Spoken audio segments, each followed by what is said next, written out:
They said it was the most technologically advanced ship. They said it was unsinkable. And when it sank, they made a movie about it. These were the main reasons why the Titanic disaster became world famous. But unfortunately, this is not the only large-scale shipwreck. And sadly, there have been cases much worse than the tragedy of the Titanic. One of them occurred on April 27, 1865. The Sultana steamboat carried passengers and cargo daily between St. Louis and New Orleans. It was a pretty large wooden boat with 3 decks and was 260 feet long and 70 feet wide, almost twice the size of a basketball court. The ship could carry about 350 passengers, but on that unfortunate day, more than 2,000 people were on it. On April 23rd, she was making a routine voyage from New Orleans when it broke down. Something was wrong with the boiler, so the vessel docked in Vicksburg for repairs. At the port, the ship's captain, James Cass Mason, found out about an excellent opportunity to earn a lot of money. All he needed to do was to transfer a large group of former prisoners to the north. The captain agreed to do it, but the problem was that the boiler required a lot of time to repair. Mason was afraid that his competitors would take the job, so he decided to sail despite the malfunction the ship had. He patched up the holes in the boiler instead of a big repair and invited all the ex-prisoners on board. So, there was a broken boiler, an excess number of passengers, a lack of lifeboats, and not the best river conditions. Also, the captain refused to send the ex-prisoners to the hold, so they were all with ordinary passengers. There were strong chances for a shipwreck, but the greedy desire to earn more money was stronger. The Sultana went on a voyage and sailed up the river for 2 days. At this time, one of the biggest Mississippi floods in history began. The river overflowed its shores because of the flood, with the water level rising several feet. All the trees on the shore disappeared, and only the tops were sticking out of the water. The ship sailed opposite this powerful current, making the boiler work too hard. On the evening of April 26th, the Sultana arrived in Memphis, Tennessee, and they loaded even more, 120 tons of sugar and 200 passengers. She got incredibly heavy. Around midnight, the ship continued its dangerous journey. The captain sailed to barges to load a shipment of coal. At 1 a.m., the vessel left the barge. At 2 a.m., the broken boiler, unable to withstand the load, suddenly exploded. The Sultana was just 7 miles north of Memphis. Few people survived that day. The problem was that passengers trying to escape from the fire jumped into a cold river with a strong current. The Sultana disaster is considered the most tragic shipwreck in the history of the United States. The exact number of those who didn't survive is still unknown. According to various sources, this number was from 961 to 1,800 people. Don't be surprised that almost no one knows this story. There were many more survivors in the Titanic tragedy, and everybody heard about it. But the Sultana sank during one high-profile event. 12 days before the shipwreck, the country lost Abraham Lincoln. People hadn't yet recovered from this news, so no one paid much attention to the tragedy of the Sultana. Many catastrophes happened quite recently by historical standards. One of them occurred in 2002. The ferry La Jula was a Senegalese vessel. The ferry sailed twice a week, mainly along the coast of Dakar, carrying passengers who traded mango and palm oil. It made daily voyages and never faced severe problems thanks to modern rescue equipment and good repair service. But one day, the ship's crew discovered a malfunction and sent the boat to port. For almost a year, La Jula was in a non-working condition, awaiting repairs. But it didn't get high-quality service. After poor maintenance, the ferry set off on its last voyage. On September 26, 2002, La Jula sailed between southern Senegal and Dakar, and at 11 p.m. headed toward Gambia, where a strong storm began. The wind raised high waves, but this wasn't critical for the large passenger ship unless the number of people on board didn't exceed the established norm. La Jula was supposed to carry about 500 passengers, but had many more people that day. Too many passengers, poor repairs, and a strong storm caused severe problems for the ship. But the main factor in the shipwreck was that La Jula was only built for sailing in coastal waters, but that day, it sailed far from the shore. Big waves started rocking the boat, and at some point, it just turned upside down. The ship's deck went underwater, and its lower part stuck above the surface like an iceberg. All the passengers sitting in cabins fell on the ceiling and lost their orientation in space. There were no holes or damage in the ship's hull, and water flooded the lower decks for a long time. The vessel stood in a twisted position for several hours. Then, the boat began to sink when the water seeped through the deck and hold. The ocean was warm, but no one came to save the passengers. People had to wait almost 4 days to be rescued. Unfortunately, only a few managed to survive. The Philippines is a very dangerous area for ships. This place consists of several thousand islands and a vast area with shallow water. Ships can run aground and damage the hull with reefs and pitfalls. On September 20th, 1987, one of the most terrible disasters in navigation history occurred there. A Philippine passenger ferry called Dona Paz left one of the islands and sailed toward Manila. The sun was shining, the ocean was calm, and the visibility was good. But for some reason, the crew members didn't notice how the tanker Vector was approaching them. The two ships collided at low speed. The collision wasn't strong, but the problem was that the Vector had tons of oil on board, and the Dona Paz crashed into the cargo hold where that oil was stored. So it spilled all over the ocean, and then a spark slipped through. Not only did the two ships catch fire, but also filled with water. Both ships sank in a matter of seconds. Only a few dozen people survived that disaster. On September 27, 1854, the passenger ship Arctic sailed from Liverpool to New York. The fog came rolling down, and visibility got really bad. Another boat appeared out of the thick white haze, the French steamer Vesta. The ships were close enough to each other that a collision was inevitable. The French vessel was smaller, so it seemed to the Arctic's captain that Vesta had received a lot of damage. And while he was staring at the other ship, his boat got quickly filled with water. The captain gave the order to sail to the shore as fast as possible, but the ship's engines stopped working because of the flood.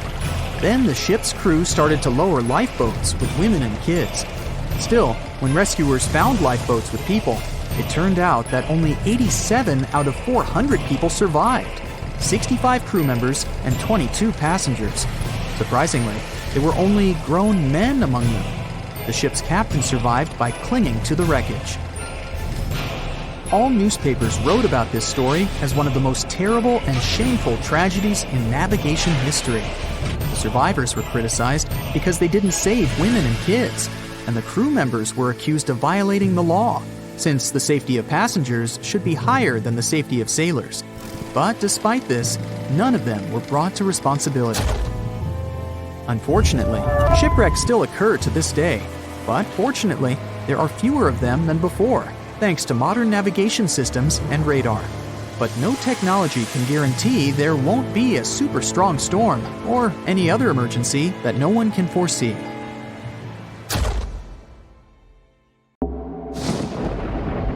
There's a ship drifting somewhere in the ocean without a crew. The last time someone saw it was over 50 years ago.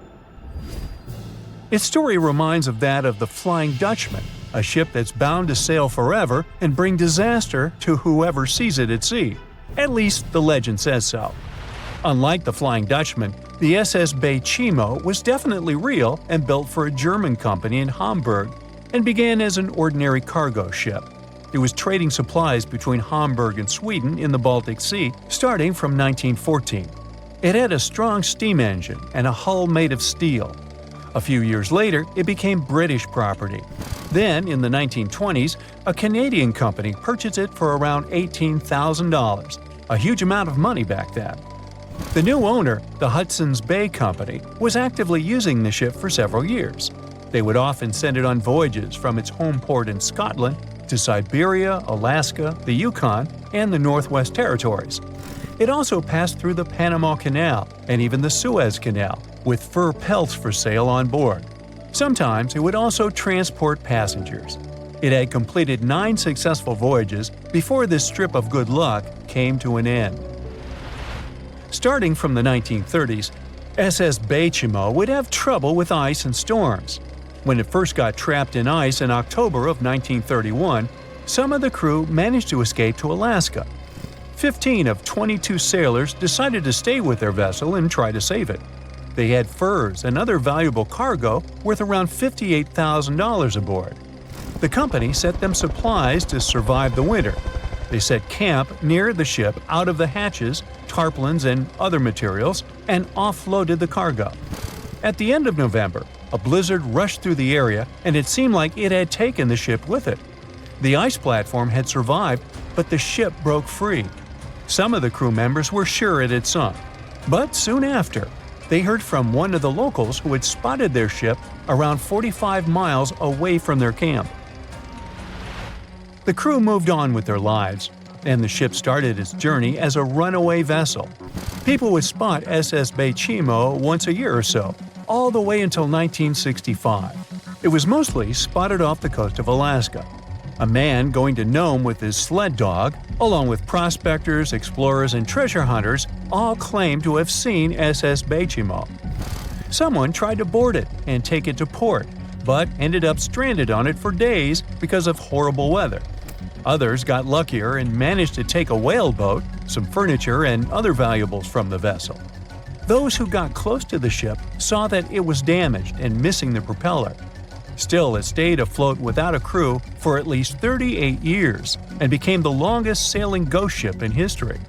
In 2006, the Alaskan authorities started a project to solve the mystery of this ghost ship of the Arctic and finally find SS Bachimo, either still above or below the water. So far, the project has not been a success. SS Bachimo remains one of the estimated 4,000 ships that have disappeared off Alaskan shores. If the legend of the 17th century isn't lying, this ghost ship could be sailing somewhere along the Flying Dutchman. It belonged to the Dutch East India Company. Its captain managed to do the impossible for that time and sailed from Holland to Indonesia in only 3 months. They said he was flying over the sea, and some evil tongues explained that he had made a deal with evil forces to achieve that. Once the ship was sailing back home, its captain and crew disappeared without a trace. There are many versions of what happened to it. One of the first ones said it had tried to enter port at the Cape of Good Hope, got in a terrible storm, and sank as there was no captain to save it.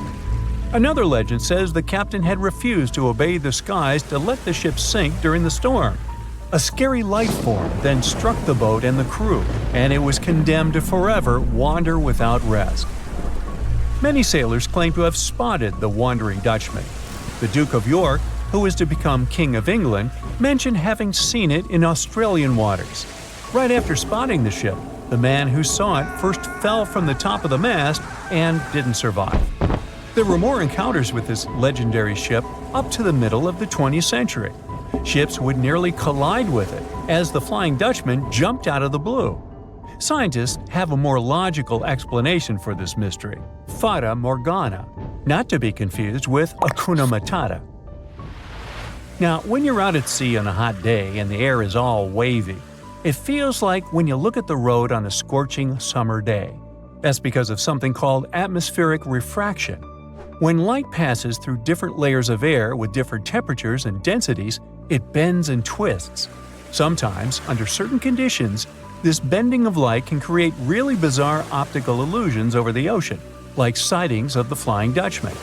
The Fata Morgana phenomenon can make distant objects appear distorted, stretched, or even lifted above the horizon. So you can see a ship far away, but because of the way the light is bending, it will look like it's floating above the water or even disappearing and reappearing. A Fata Morgana is most commonly seen in polar regions, especially over large sheets of ice that have a uniform low temperature. But you can see it anywhere, even in deserts and over lakes on hot days. The first stories about ghost ships go all the way back to ancient Greek and Roman mythology. One of the most famous ghost ships in history is the Mary Celeste. This brigantine was traveling from New York City to Genoa and was fully stocked with provisions, but missing a crew when it was discovered in the Atlantic Ocean in 1872. The crew's personal belongings were also there, completely undisturbed. The final entry in her log was made 10 days earlier. We still don't know what happened to its crew, and the ship has inspired many spooky stories and legends. The Lady Lovibond was another legendary schooner that is believed to have been wrecked off the coast of Kent in the middle of the 18th century. The story tells that the ship's captain, Simon Reed, had just got married and took his bride on board for a celebratory cruise, despite the superstition that it could bring bad luck. They were on their way to Portugal when the first mate, who is also in love with the captain's new wife, went mad because of jealousy, attacked another crew member, and then took over the wheel and steered the ship straight into the dreaded Goodwin Sands. No one aboard survived, and the schooner is said to reappear as a ghost vessel every 50 years. In present times, many vessels become abandoned and turned into ghost ships intentionally. There are thousands of them floating in U.S. rivers, lakes, channels, and coastal waters. Some people lose their boats in storms and other extreme weather. Others have to abandon their boats because maintaining them can cost 10% of the boat's price. Plus, docking a vessel can add up to several $1,000s every year. Most boats have been made of fiberglass, so an owner can't just recycle them as scrap metal. So, once they want to get rid of it, they often tie it to a dock and sneak away, or leave it floating far away from the shore, or just try to sink it. When ghost ships sink in shallow waters, they can cause damage to coral reefs, mangroves, marshlands, oyster habitats, and wetlands. Plus, they can collide with unsuspecting regular ships and cause real trouble. So, don't do that. Enough said. Thick fog is rising over the ocean as the sun is slowly sinking towards the horizon. It's hard to see further away than a few dozen feet, but that's enough to notice a hulking, skeletal shape in the distance. As your ship approaches the figure, your heart beats faster, and then you make out the details of another vessel, abandoned by the looks of it. Ghost ships do exist, and their mysteries aren't always solved. Take MV Hoyita, for example. It was a wooden vessel built in 1931 as a luxury yacht. It had served well to various people over 20 years before it was bought by a Samoan sailor and became a merchant ship. In 1955, though, Hoyita's service came to an abrupt and mysterious end. On October 3rd, it set sail for another trading voyage that should have taken no more than 48 hours. Delays happen in the sea, so when Hoyita didn't arrive on October 5th as scheduled, there was little worry yet. But then it failed to come on the following day too. There was no distress signal or any other sign of Hoyita's presence anywhere between its departure and arrival points. A search and rescue party was dispatched to find the ship, and for 6 days, they were scouting the area of nearly 100,000 square miles. On October 12th, the mission returned to the base empty-handed. Hoyita vanished without a trace. It was only a month later that another merchant ship, Tuvalu, noticed the missing vessel far away from its route, drifting in the open sea and listing heavily. The sailors boarded the ship and found that all of its crew and passengers, 25 people total, were missing, along with all the cargo the vessel had been carrying. The radio was tuned to the International Distress Channel, meaning that the crew had been trying to ask for help, but they couldn't reach anyone because the radio cable had been damaged, limiting the range to 2 miles. The lifeboats were missing as well, indicating that people on board must have left the ship. Unfortunately, they seem to have taken the logbook with them, leaving the rescue team clueless as to what had happened. Even today, the mystery of MV Hoyita hasn't been solved yet. No one knows where the crew and passengers had gone and what had caused them to leave. SV Carol A. Deering, wasn't a ghost ship in the usual sense of the word. There were no sightings of it in the open sea.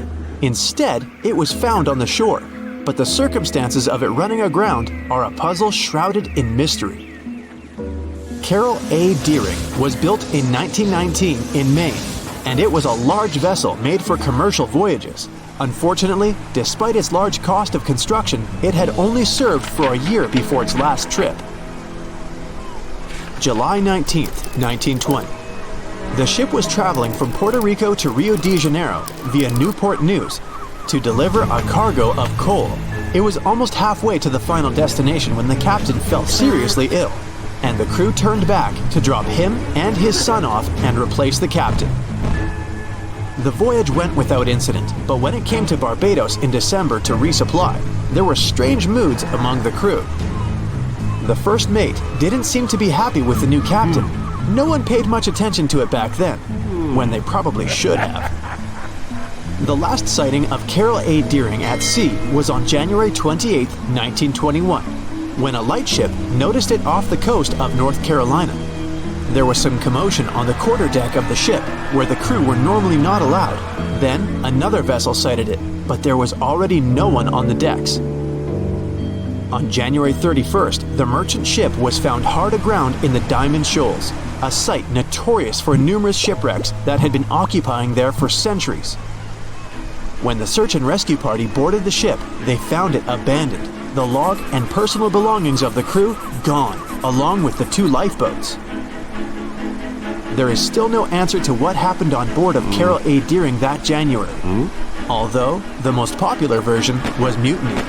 Maybe we'll never find out the truth though. SS Bechimo is perhaps one of the most notable ghost ships in history. This large cargo steamer was built in 1914 in Sweden and plodded its way dutifully over 16 years, trading provisions for pelts with native tribes of Alaska and Canada. But then, on October 1st, 1931, Bechimo got caught in pack ice. At first, it seemed the crew would be able to wait it out and continue on their route because the ship broke free in a couple of days. But in less than a week, it became caught again, this time for good. In another week, a rescue party was sent to fetch 22 of the Bechimo's crew, while another 15 remained behind to wait through the winter if necessary and get the ship back. But a month later, after a powerful blizzard struck their camp, the sailors went out of their shelters only to find the ship gone. Luckily, a few days later, a native hunter told that Bechimo hadn't been lost yet. He'd seen it about 45 miles from where they had been stationed. They managed to track it down, but decided the ship wouldn't survive the winter. So they took the most valuable cargo from its hold and abandoned it. They were wrong though. SS Bechimo did survive that winter, and many more that followed.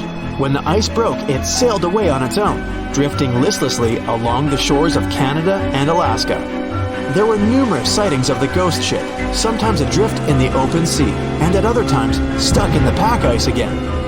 People attempted to board and salvage it, but weather conditions or lack of equipment always prevented them. SS Bechimo was last sighted by native Alaskans in 1969, 38 years after its abandonment. What became of it later remains unknown. The story of SS Orang Medan is one of the most puzzling and harrowing ghost ship stories of the 20th century. No one even knows for sure if the ship even existed in the first place. It wasn't recorded in Lloyd's Shipping, the International Register of Ships, which makes it either a tall tale or a vessel that avoided being officially recognized for some shady reasons. In any case, the accounts as to what happened to the Medan vary. According to most reports, it was carrying some unknown cargo in the Indonesian waters when a distress call was received by another ship in the vicinity. The officer on duty heard an SOS message, but its contents are different depending on the accounts. The message did not repeat, and the crew of Medan didn't answer to any attempts to contact it back. The ship that received the distress call hurried to the rescue, but they only reached the vessel the following day, when it was already drifting and slightly listing. When the rescuers boarded the ship, they found that none of the crew had survived. However, one lifeboat was missing, which implied that there was at least one crew member who managed to escape. What happened to the rest of the people on board remains a mystery to this day. Still, there are no hard facts about this story, so we might never find out whether SS Orang Medan was actually a ship and not a thing of fiction. SV Zabrina was a 3-mast sailing barge built in 1873 for river trade ships in South America. She served for well over 4 decades, proving to be a sturdy and reliable ship. It was later transferred to Europe, where it continued serving its purpose well.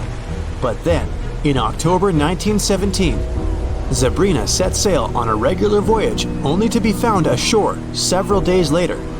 Mysteriously, although the ship was perfectly intact, the entire crew of 5 and the captain were gone. There is no direct evidence or hard facts as to what really happened that day. The most convincing theory is that the crew were washed away from the deck because of an underwater explosion. And then the ship sailed ahead without them, but the truth, as always, remains unknown. No matter what happens, don't stop! We almost got it! 2 treasure seekers are digging frozen ground in a cornfield at night. It's raining hard, lightning is flashing, but these 2 guys keep working. And now the shovel hits something solid. No way! A treasure chest! They start digging faster and find a piece of a ship's engine. What the? Far from the seas and lakes, somewhere under the fields of Kansas City, they found a giant sunken ship. How is this possible? Now you'll see. Some people spend their lives searching for shipwrecks with treasures underground.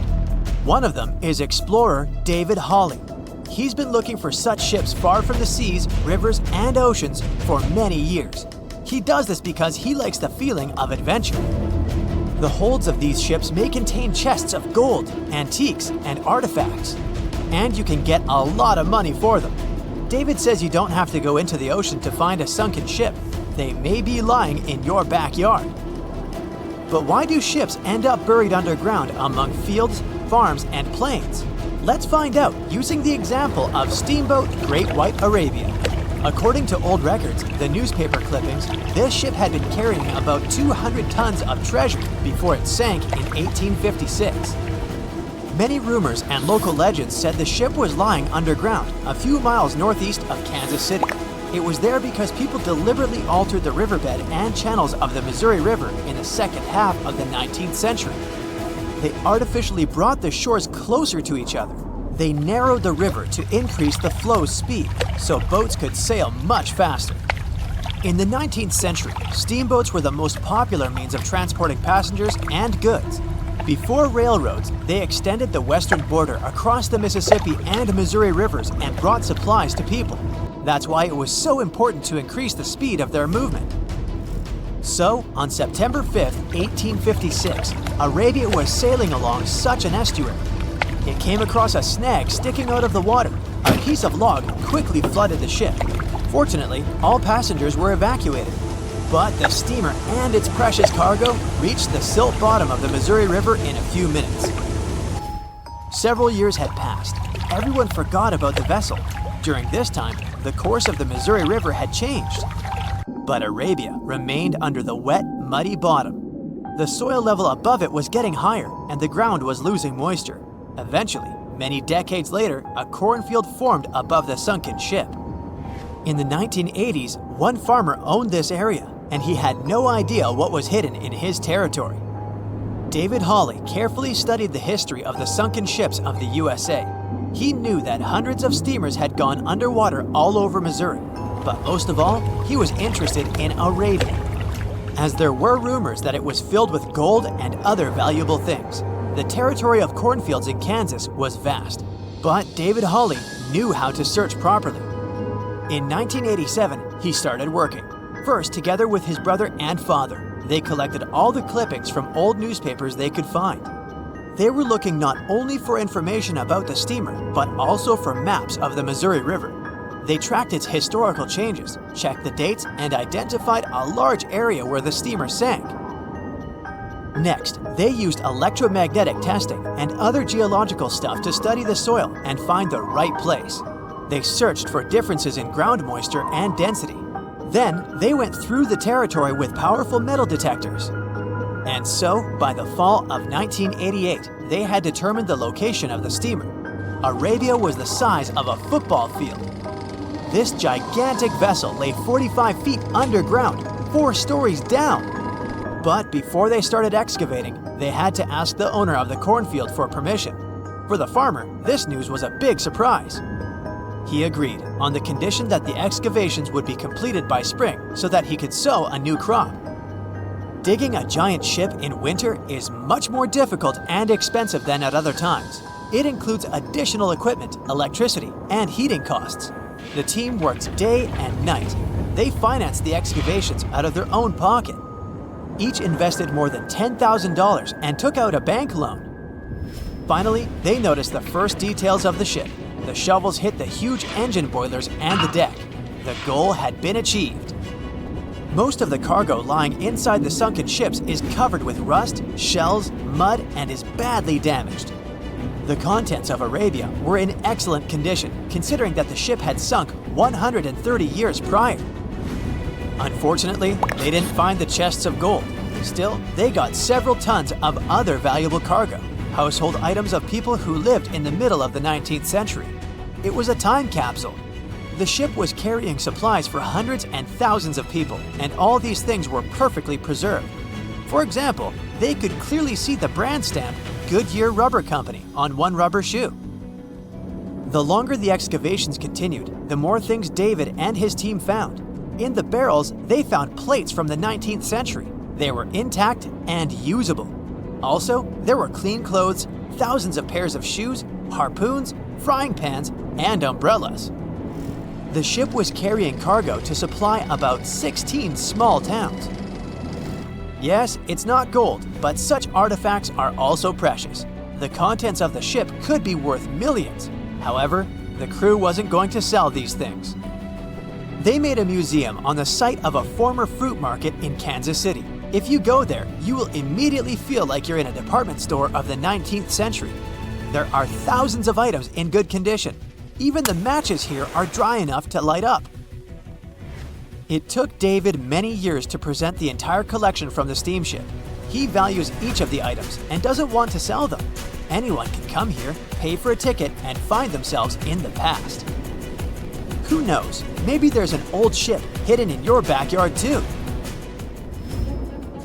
Geologists found an older vessel in the hot desert of Namibia in 2008. This ship sailed back in the days when pirates scared sailors on the seas, and now it's inside a dried-up lagoon. The ship sailed from Lisbon in 1533 and disappeared with the crew near a small diamond mining town. After almost 500 years, the hull had been badly damaged. Only the carcass of the ship remained, but the treasure hidden inside the vessel stayed intact. They carefully studied the boat for a long time, trying not to ruin anything. And then, 5 days later, they found a big old chest in the hold. Carefully opening it, they found gold coins there. Thus, the cost of the ship was estimated at about $10 million. The exact cause of the shipwreck is unknown, but experts believe the ship was destroyed by heavy cargo and bad weather. It went to the bottom of a lagoon that later became a desert. Some find an airplane in their backyard, others discover a ship, and one man found a passage to an ancient secret city in his house. This happened in Turkey in 1963. The owners of the building decided to make repairs. He went to his basement and knocked down the wall to turn this place into a living room. And so, behind one wall, he found a tunnel leading underground. The man thought it was some kind of a secret chamber. He went down there and realized it was something much more than that. It was an ancient city 18 floors deep. People built it in the years 780 to 1180 as a refuge from weather disasters and the invasion of enemies. This place also includes many underground tunnels that stretch for several miles in different directions. People could get to the town from different points using secret passages leading to these roads. The city can accommodate about 20,000 residents, livestock, and tons of food supplies. Archaeologists have also found a chapel, schools, stables, and public kitchens there.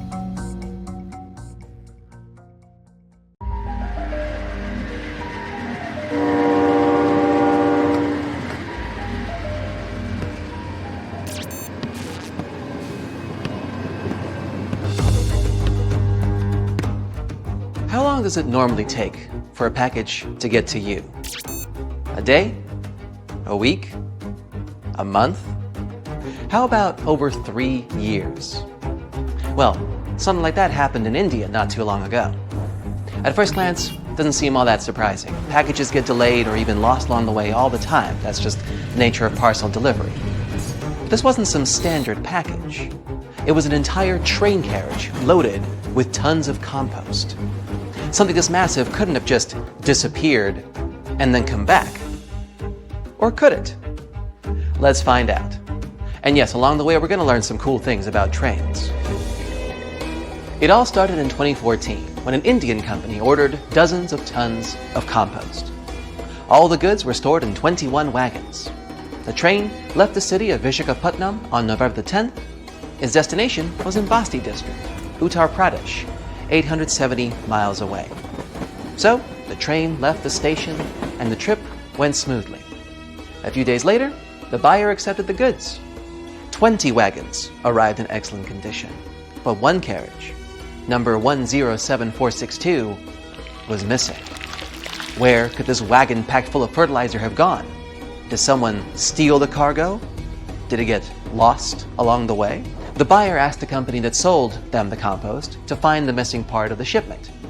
The employees checked the documents and confirmed that the train of 21 carriages left the station on November the 10th. Several people from the rail station saw it. Then the train passed through some settlements and lost one carriage. But how? The buyer contacted the railway services but didn't receive any response. It seemed the train car had just disappeared. The documents indicated that all the paid goods went to the destination, which meant the buyer wouldn't get their money back. So they just lost more than $10,000. Months and years had passed, the incident eventually forgotten.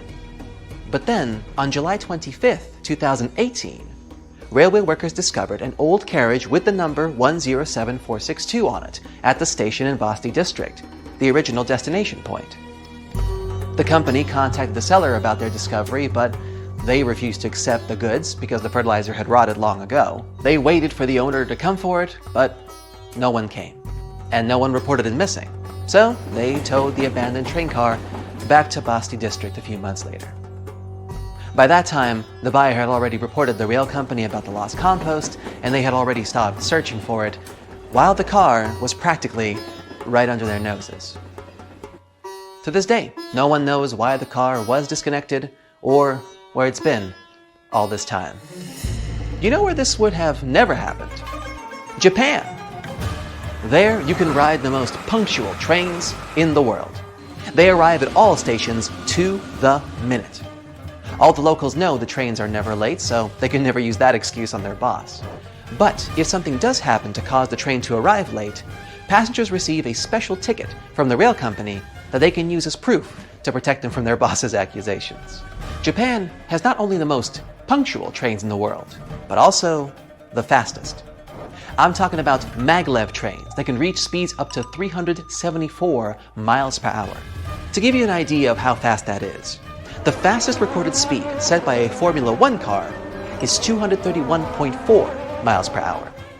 Not even close to the maglev train just traveling down its normal route. What's more, even if it travels at top speed, you can comfortably sit in your seat and drink tea on the train. You won't feel any vibrations or hear the sound of the wheels because it has no wheels at all.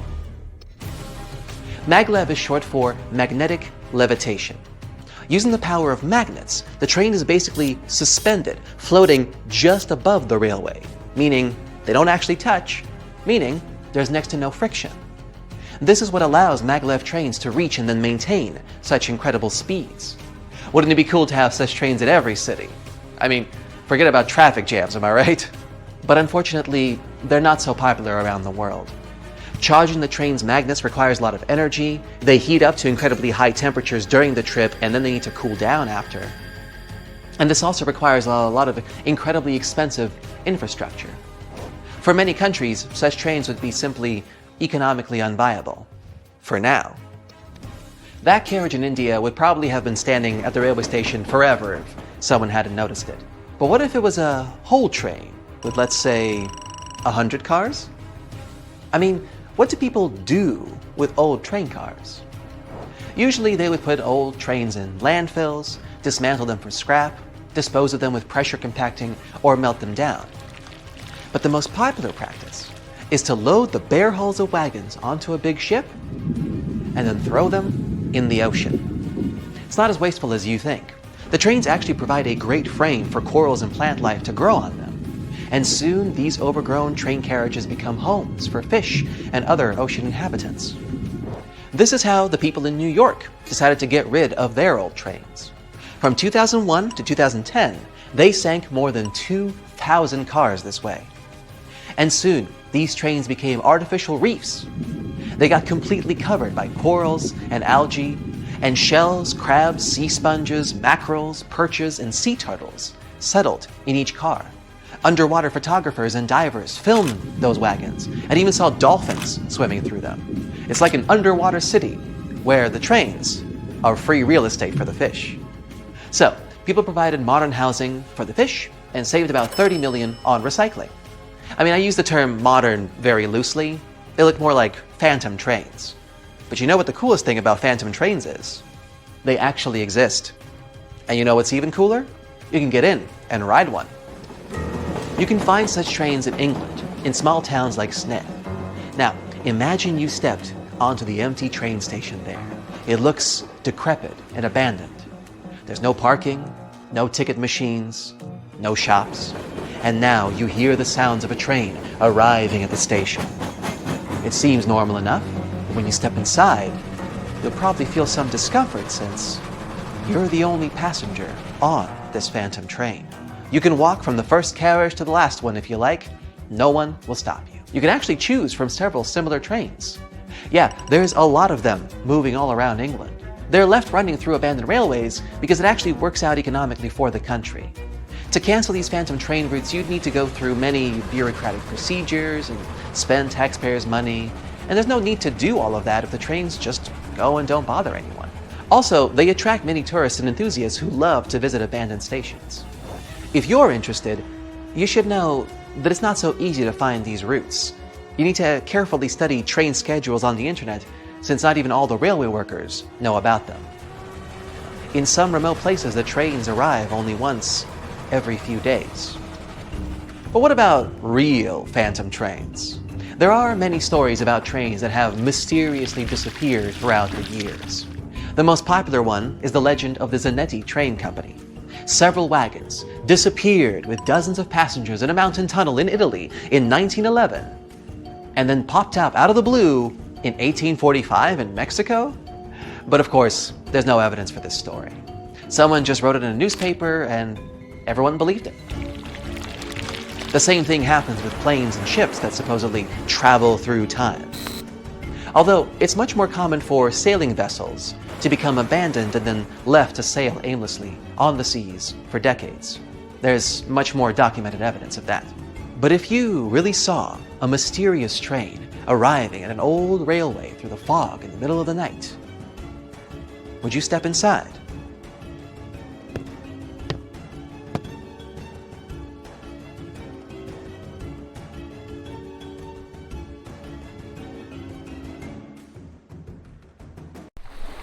On a fine summer night of August 30th, 1892, a shipping magnate took his family for a cruise on Lake Superior.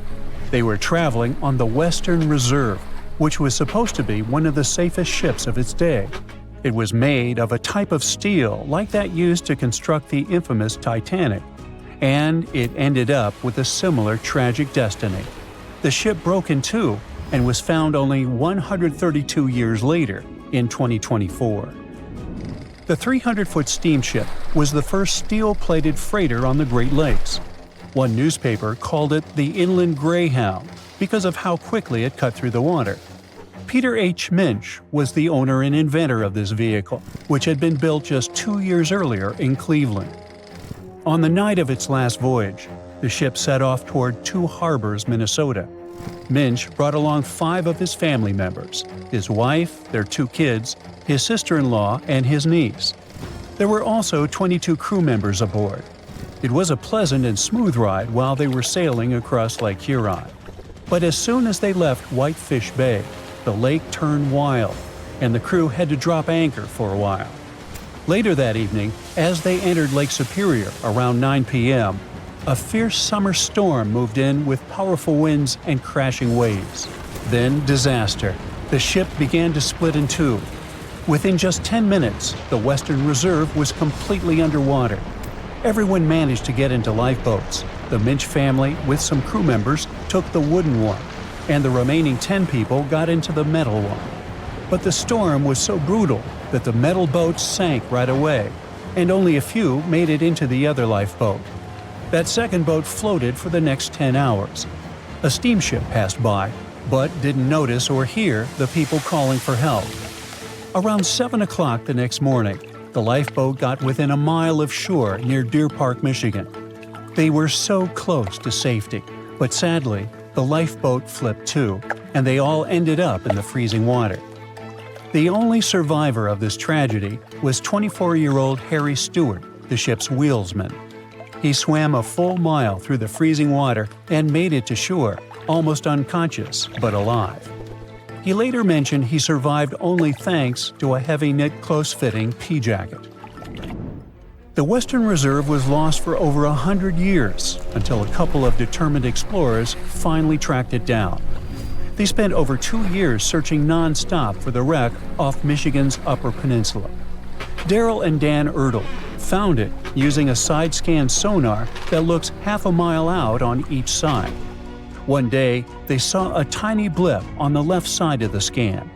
It was small, but Daryl measured the shadow, noticed that it was about 40 feet tall, and realized it must be something important. So they turned back and scanned directly over the spot. They saw cargo hatches and the wreck that looked like the ship had snapped in two, with one half lying on top of the other in an almost impossible position. Each piece measured around 150 feet long, and once they checked the width, they knew for sure that they had just found the legendary Western Reserve.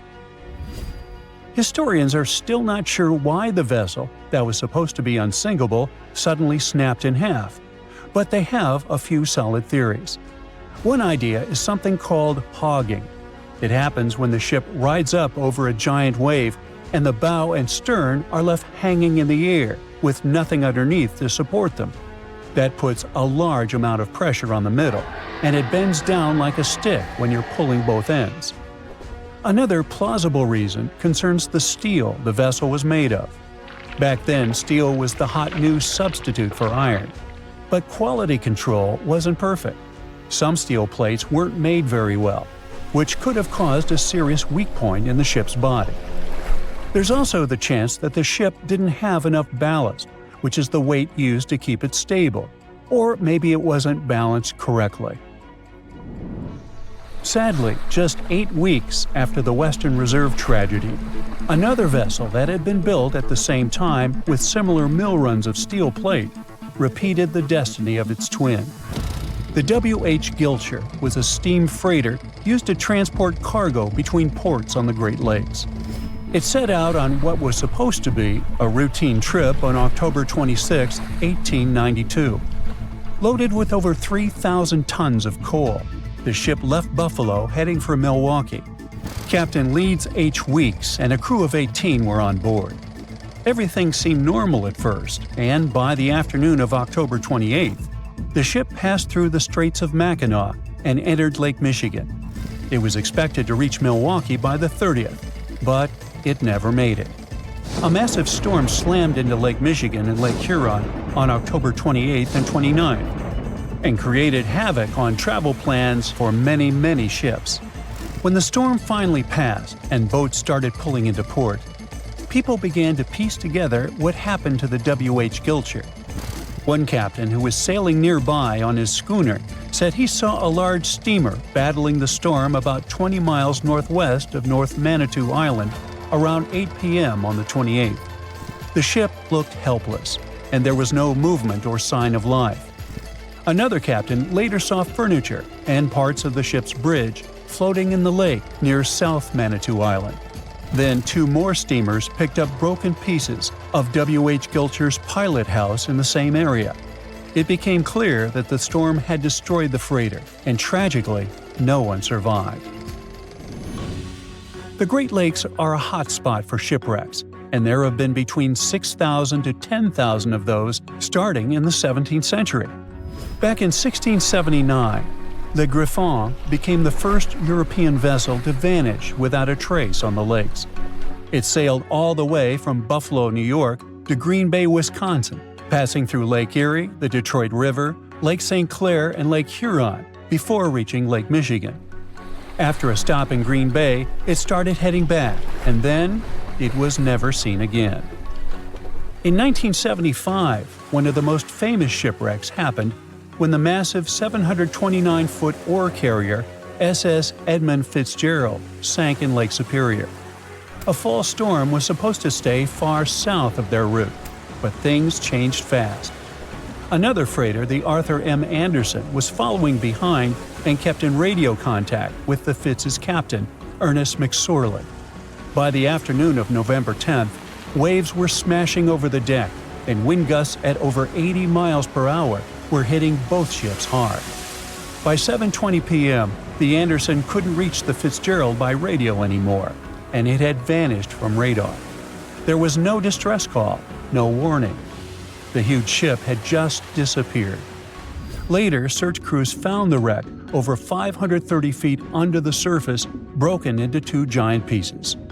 No one of the 29 crew members survived, and no one witnessed what really happened. There could be all sorts of reasons for such tragedies, from errors in judgment and equipment failure to simply being in the wrong place at the wrong time. The Great Lakes are massive bodies of water, with weather systems that you would expect to find in seas. These inland seas sit deep in the middle of the continent, and hurricane-strength winds and powerful storms form here. Many of them hit in November and December, when the waters are still warm from the summer, but Canadian cold air is starting to push down. There's a huge difference in temperature between the air and water. This difference and strong winds lead to massive waves. Plus, ice forms more easily in fresh water than in salt water. It builds up on ships quickly, and crew members also have to get around tricky ice waters. Water levels here are also unstable. In wet years, storms are more likely to happen, and this makes the risk of damage or disaster higher. A ship filled with gold and other treasures worth over $13 million was found in the middle of the Namibian desert after almost 500 years. The worker who found it was actually looking for diamonds, but ended up with something way more valuable for history. There were some blocks of copper, some wood, pipes, and elephant tusks. The miners called for an archaeologist, who soon realized it wasn't a disturbed beach like they thought, but a shipwreck. All evidence showed that it was a Portuguese trading vessel, Bom Jesus, that went missing in the 16th century. Experts believe it was a special kind of ship that was bigger, stronger, and better than older ships from Portugal and Spain. These ships were built to take Portuguese explorers on long trips to distant places like India, China, and Japan, and come back with tons of cargo. The Bom Jesus was likely carrying treasures from Lisbon, Portugal, to Western India. But it looks like on its way around the southern tip of Africa, near Namibia, a big storm pushed the ship too close to the shore. The ship hit a rock, tipped over, and broke apart, sinking into the ocean. Archaeologists found treasure from the captain's chest under the water, which probably fell out when the ship's wooden hull broke. They also found pieces of the ship scattered along the shore, likely from the violent storm and later by construction in the area. The storm must have been very fierce, but they didn't find many bones, which means most of the crew may have survived or were lost at sea. The ship was split into 3 sections and incredibly well preserved, thanks to the thick layers of sand that covered it and prevented rot. Archaeologists who studied the wreck discovered over 40 tons of cargo. There were cannons, swords, blocks of metal like lead and tin, fabrics, and tools that sailors used to navigate the stars while traveling across the ocean. The most exciting discovery was 1,845 copper ingots, weighing as much as 16 to 17 tons altogether. Those copper ingots, or pieces of pure metal, are still in great condition because the hull of the ship and layers of sand protected them from ocean water. The scientists even managed to read the trademarks on them on site and learned they were made by a super wealthy German trading company. There were also more than 2,000 shiny gold and silver coins from different countries, and 105 enormous elephant tusks weighing about 2 tons. The tusks were likely supposed to become luxury items, like jewelry or carvings at the destination. Archaeologists took some DNA samples from the tusks and found that they came from West African forests and savanna elephants. Researchers were lucky that the ship was found in a restricted diamond mining area. No scavengers were able to get their hands on the treasures. The Bom Jesus remains the oldest and most valuable shipwreck that was ever discovered off the western coast of sub-Saharan Africa. Another shipwreck recently found by accident was buried under a 10-foot tall sand dune near the Caspian Sea. Some people call it the world's largest lake, and it has water levels that rise and fall over time because of the changes in weather patterns. These changes can move sand and uncover things like this shipwreck and other treasures along the coast. As the dune slowly disappeared, the ship started to show. Before digging it out, scientists worried that waves from the sea might damage the wreck. To protect it, they built a wall using thousands of sandbags to keep the waves away. When the ship was uncovered, they discovered it was a 3-masted, 92-foot-long merchant ship with a strong double hull. Wood samples showed the ship was built in the 18th to 19th century using trees like Scots pine, spruce, and larch from the Volga River area or the Caucasus. They even found buckwheat and plants from the same region, which were probably traded or used to feed the sailors. It proves that the ship was part of a group of merchant ships that once sailed the Caspian Sea. An amateur fisherman who was 20 feet under the sea off the coast of Turkey noticed some huge metal remains. He had an underwater camera, so he made footage of the discovery and took it to scientists. They immediately started an investigation and learned that it must be a shipwreck from the first decades of the 20th century. It could be one of the Ottoman Empire ships that had an important mission to deliver supplies, but disappeared without a trace. Scientists got permission to study this Black Sea wreck in detail to learn more about its mysteries. They're hoping to find its shipyard documents to find some answers, as the ship itself is in terrible condition and is tricky to work with. Robot submersibles that belong to an oil and gas company noticed hundreds of intact ancient storage jars sitting on the seabed in the eastern Mediterranean. Experts think those jars are 3,300 years old. This makes the find the oldest shipwreck from the deep sea. The jugs were probably used to store oil or other agricultural products like fruit. This proves that the people who made them organized maritime trade and had incredible navigational skills. It looks like the ancient mariners managed to traverse the Mediterranean Sea without a line of sight to any coast. All they could see was the horizon, so they must have used the sun and other stars to find their way. Off the coast of Sicily, under 20 feet of sand and rock, archaeologists found a shipwreck so old that they aren't even sure what materials were used to build it. They think the ship is from the 5th or 6th century BCE, which means it's over 2,500 years old. This ancient ship wasn't alone. Researchers also found 2 iron anchors shaped like an upside-down T from around the 7th century of the Common Era, and 4 stone anchors from prehistoric times nearby. One of the stone anchors was broken and may have had wooden pieces attached to help it hold on to the seafloor. They figured out that the ship itself was built using the on-shell technique. The wooden planks of the ship were connected so tightly that they could support the ship on their own, with extra beams added just to make it stronger. Sadly, the ship's wooden hull is very fragile now because tiny sea creatures that eat wood have damaged it over the years. Scientists are being extra careful as they study it to make sure it doesn't fall apart. This discovery is such a big deal, because it was built during a time when Sicily was super important for trade. Back then, the Greeks and Punics were trying to take control of the seas long before Rome became the ruler of the Mediterranean. By studying this ship, scientists hope to learn more about how people traveled and traded in those ancient times. One more shipwreck, this time off the coast of Kenya. Could be from Vasco da Gama's final voyage. This Portuguese explorer was the first European to reach India by sea around the Cape of Good Hope. Local fishermen discovered the shipwreck in question in 2013. When an underwater archaeologist came to check it out, he found some treasures at the spot: elephant tusks and valuable copper ingots. If this find really has to do with Vasco da Gama, then it must be from the 16th century. It was the year of his third and final voyage to India.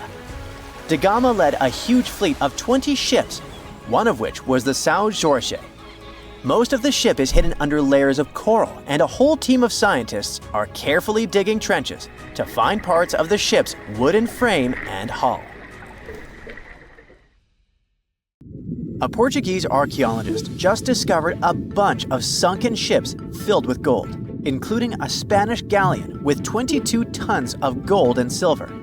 This much gold today is worth about $2 billion, and this is the money from one ship alone. Archaeologist Alexandre Monteiro made this discovery almost by accident. He was studying some documents when he found some information about a ship that went missing in 1615, and he decided he wanted to find it. After many years, Alexandre found not just this specific ship, he actually discovered 8,620 shipwrecks in the waters of Portugal alone. Out of this number, 250 are gold-filled shipwrecks, a discovery that would make any Jack Sparrow shake in his boots. Most of these ships went down for boring reasons like the weather, but sometimes they were destroyed in battles, which may or may not have been super epic. They were carrying gold and other treasures from the New World to Europe, and of course, everyone wanted a share. Alexandre had been studying historical shipwrecks for 30 years now, so he has discovered many ships that went down in somewhat glorious ways. In 1816, for example, a ship of one of the richest men in Portugal sank in Australia with an insane amount of 66,000 silver coins. This was the first ship from Portugal to ever plunge in the waters of Australia. The bad news is that these ancient sunken vessels, filled with riches and epic stories, are not so easy to reach. They're deep down in the ocean and covered by sand. You could still try, but that would be stealing part of a country's history. And you wouldn't want to be that person, would you? Naturally, Portugal was not the only country that explored the seas back then. The coast of Europe is packed with sunken ships filled with gold. In fact, there are about 1 million historical shipwrecks underwater right now, and the treasures abandoned under the sea might be worth around $60 billion. It's an insane amount of money, but let me tell you that these gold-filled sunken ships aren't really worth the hassle. There are many stories of maritime treasure discoveries that turned into insane lawsuits and even long jail time. Our first story starts in 1746, when a violent storm crashed a ship called Prince de Conti near an island in Brittany. The ship was filled with tea, ceramics, and 100 gold ingots. Of course, the owners of the ship tried to save the loot, but if it's not easy now, imagine how it was back in the 18th century. It took more than 200 years for the vessel to be found. It finally happened in 1975, when a group of French men discovered it and decided to take pretty much every valuable thing they could find. Now, I said these things were not worth the trouble for a reason. In France, if you find anything that can be historical, you must declare it to the local authorities within 48 hours. Fail to comply, and you will be committing something known as a crime. To be fair, our French friends here did declare their findings, but only the corroded cannons from the ship. And the gold? Well, they sold it. Obviously, because each gold bar is worth between $125,000 to $231,000.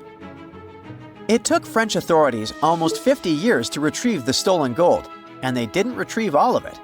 Part of it was bought by an elderly couple living in Florida, and the crime is so serious they were charged for connection with money laundering, organized crime, and the trafficking of cultural goods. The poachers also sold some gold ingots to the British Museum collection. Now, let's go back to the 1850s, when a steamer called SS Central America traveled from Panama to California and back again. This was during the California Gold Rush, a time when 300,000 people moved to California to dig for gold. Because the travel route was not easy breezy, people needed to carry their gold around on big ships. This is where our friend SS Central America comes in. In 1857, the ship had 578 people on board and about 10 tons of gold. Very few survived, and around $100 to $150 million in gold went down with the ship. All of this explains why in 1988, a group of investors from Columbus decided to finance a research project to find this ship. The research was led by a guy named Tommy Thompson. Tommy was really crazy about the idea of finding this sunken ship filled with gold. It took him years to find the exact location of the SS Central America, especially because the ship was 7,500 feet beneath the surface of the Atlantic Ocean, and retrieving it required a lot of fancy tech. A group of 161 investors paid for his adventure, but it goes without saying that they were not doing this out of love from their hearts.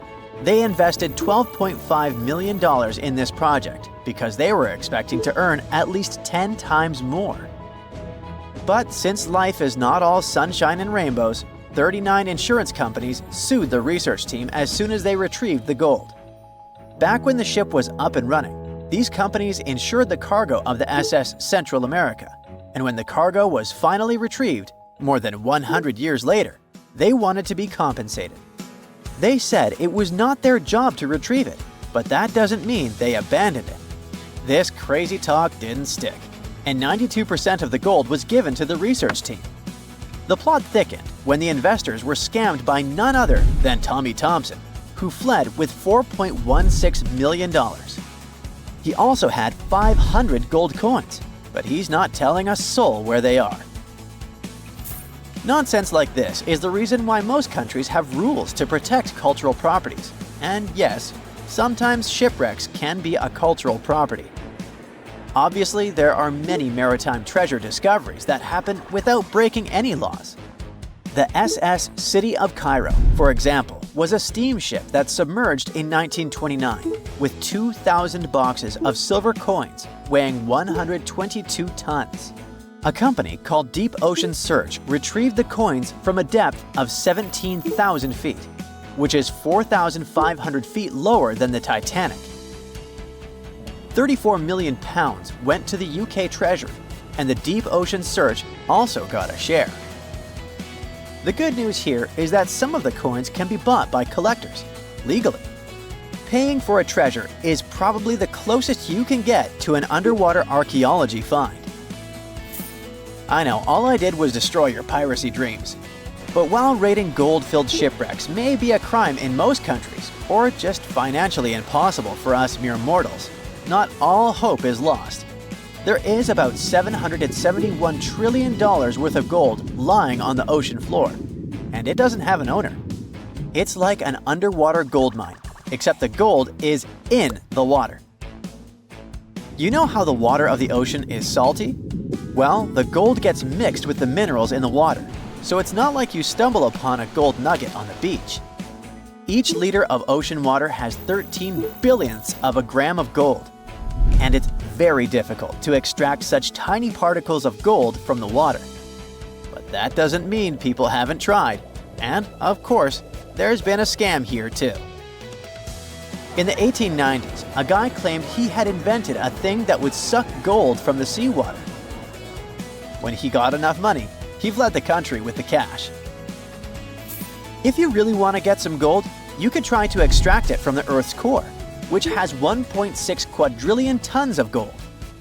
There's 16 times more gold in the Earth's core than what humans have mined in the whole of history. No hoax involved here because nobody has dared to go down there yet. With archaeologists discovering gold-filled sunken ships out and about, maybe we can make our own maritime treasure discoveries, or at least save enough money to buy some silver coins.